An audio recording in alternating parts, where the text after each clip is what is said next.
next leveling the one-pot pasta method with this induye one-pot pasta that has sun-blushed tomatoes, mozzarella, and just wonderful flavor going on. It is a little bit different to your traditional one-pot pasta where everything goes in the pot first. We are instead going to soften down and saute off some shallots, a little bit of garlic, and the all-important ingredient, which is some induye sausage, which is this fantastic Italian spicy sausage that is well worth seeking out, especially for this recipe. So, into our pot, we're going to get in with a touch of oil.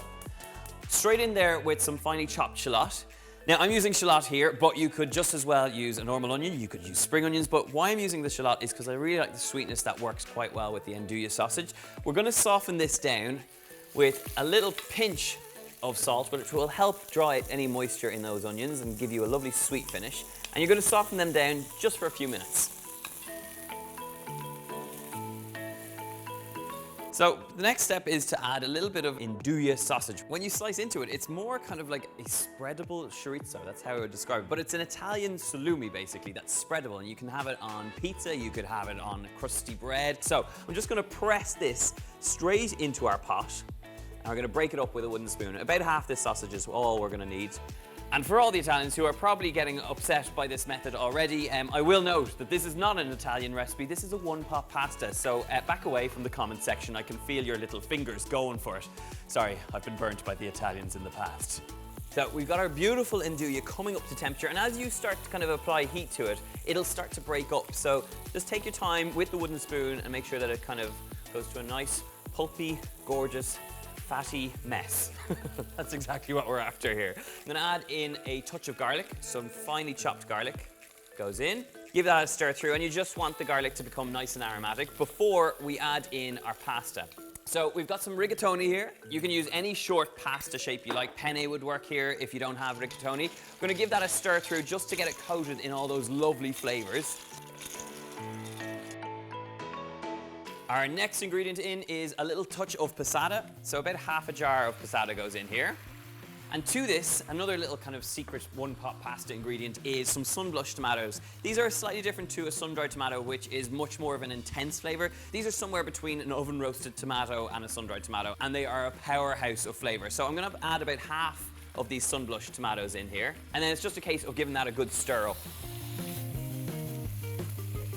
So at this point now, we have all our ingredients for our one-pot pasta in the pot ready to rock. We need to add a little water to cook this out. So I have about 1.5 litres of water going straight in here. And as soon as you add it, it calms things down a little bit. And this is where you can kind of tick away in the kitchen. This is where you're going to bring this slowly up to a nice steady simmer, and you just keep an eye on it. Just stir it every now and again, just so that the pasta doesn't catch on the bottom.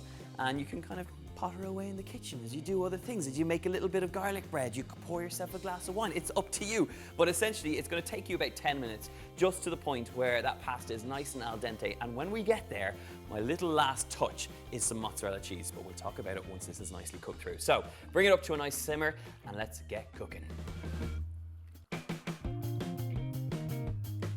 It takes about 10 minutes or so and you get a lovely pasta facial as you go, but you should be left with beautifully tender pieces of pasta and a gorgeous rich tomato sauce. So at this point, this is pretty much good to go. I'm not going to stir it through anymore, but I am going to tear in a beautiful ball of mozzarella straight in here and let it melt through so that it becomes really nice and stringy. The little bit of creaminess, you'll see that kind of like the liquid that comes out of the mozzarella, that will also help to give you a lovely creamy finish to this tomato sauce. So pop that in there and just stir it through. Oh yes, this is where we want to be. This looks fantastic. So I'm going to serve this up straight into a bowl. You want generous portions of this. It is like the most gorgeous weeknight pasta you're ever going to come across, and you can see just how easy it is. It's a handful of ingredients. It takes you about 10-12 minutes just until the pasta is cooked out, and you just get left with the most gorgeous pasta sauce and perfectly cooked pasta. And I'm sure there's people out there who will never want to do this in a one-pot method, and you can just as easily do this exact same method, boil your pasta separately and then toss it through that gorgeous induye sauce. So I'm going to garnish it with 1 or 2 more of those sun-blushed tomatoes. Nice little pop of fresh flavor in there. Now I think you could serve it just as it is, but a nice little bit of basil just adds a little fresh touch over the top, and it's that sort of gorgeous aniseed flavor that as you dive into here, you just get great things going on. And that's exactly where we want to be for dinner time. So grab up a fork, get in there, and give it a go.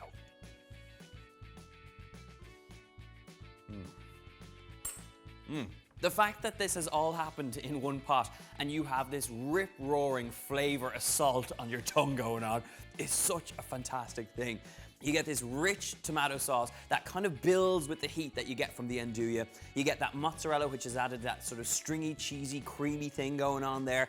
And the pasta is just beautifully al dente, all cooked in the one pot. This is a method you should totally give a go to. If you're Italian, you can step away. You don't have to make this. You can make it the favorite way that your grandma taught you to. But for the rest of us, this is a fantastic one-pot pasta and you should totally give it a go. I will leave the recipe in the box below and you can check it out over on my website. Make sure you hit subscribe for delicious recipes just like this one. And of course, make sure you check out our full weeknight pasta playlist, which is right here on this channel. Until then, my friends, I'm tucking into this and I'll see you soon. Bye.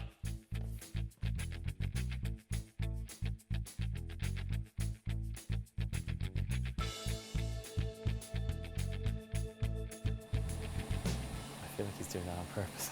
There is a detail, for sake. Well, I hope you're happy.